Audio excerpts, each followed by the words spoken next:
ಲೋಕಬಂಧು ಆಸ್ಪತ್ರೆಯ ಆಶಾಜ್ಯೋತಿ ಕೇಂದ್ರದಲ್ಲಿ ಬೆಂಕಿ ಅವಘಡ, ಸದ್ಯಕ್ಕೆ ತಪ್ಪಿದ ಭಾರೀ ಅನಾಹುತ. ಲಕ್ನೋದ ಆಶಿಯಾನಾದ ಲೋಕಬಂಧು ಆಸ್ಪತ್ರೆ ಆವರಣದಲ್ಲಿರುವ ಆಶಾಜ್ಯೋತಿ ಕೇಂದ್ರದಲ್ಲಿ ಶುಕ್ರವಾರ ಮುಂಜಾನೆ ಶಾರ್ಟ್ ಸರ್ಕ್ಯೂಟ್ನಿಂದಾಗಿ ಅಗ್ನಿ ಅವಘಡ ಸಂಭವಿಸಿದೆ. ಮುಂಜಾನೆ 5 ಗಂಟೆ ಸುಮಾರಿಗೆ ಕಾಯುವ ಪ್ರದೇಶದ ಸೀಲಿಂಗ್ನಲ್ಲಿ ಕಾಣಿಸಿಕೊಂಡ ಬೆಂಕಿ ಕ್ಷಣಾರ್ಧದಲ್ಲಿ ಹರಡಿದ್ದು ಕಟ್ಟಡದ ಕೆಲವು ಭಾಗಗಳಲ್ಲಿ ಹೊಗೆ ಆವರಿಸಿತ್ತು.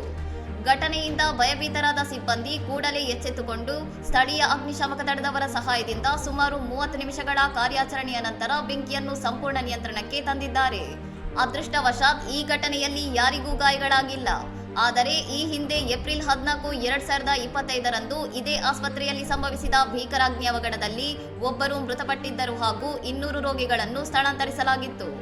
ಕಳೆದ ವರ್ಷದ ದುರಂತದ ನಂತರ ಸುಮಾರು 3 ಕೋಟಿ ರೂಪಾಯಿ ವೆಚ್ಚದಲ್ಲಿ ಬೆಂಕಿ ನಿರೋಧಕ ವ್ಯವಸ್ಥೆ ಮತ್ತು ಸ್ಪ್ರಿಂಕ್ಲರ್ ಅಳವಡಿಸುವ ಯೋಜನೆ ಕೈಗೊಳ್ಳಲಾಗಿತ್ತು. ಆದರೆ 1 ವರ್ಷ ಕಳೆದರೂ ಕಾಮಗಾರಿ ಇನ್ನೂ ಅಪೂರ್ಣವಾಗಿರುವುದು ಈಗಿನ ಅವಘಡಕ್ಕೆ ಕಾರಣವಾಗಿದೆ. ಸದ್ಯ ಪರಿಸ್ಥಿತಿ ಸಾಮಾನ್ಯವಾಗಿದ್ದು ಆಶಾಜ್ಯೋತಿ ಕೇಂದ್ರದ ಆಡಳಿತವು ಘಟನೆಯ ವರದಿಯನ್ನು ಹಿರಿಯ ಅಧಿಕಾರಿಗಳಿಗೆ ಸಲ್ಲಿಸಿದೆ. ಆಸ್ಪತ್ರೆಯ ಸುರಕ್ಷತಾ ವ್ಯವಸ್ಥೆಯ ಕುರಿತು ಮತ್ತೆ ಗಂಭೀರ ಪ್ರಶ್ನೆಗಳು ಎದ್ದಿವೆ. ಇನ್ನಷ್ಟು ಸುದ್ದಿಗಳಿಗಾಗಿ ನೋಡ್ತಾ ಇರಿ ಸೌರಂ ಟಿವಿ.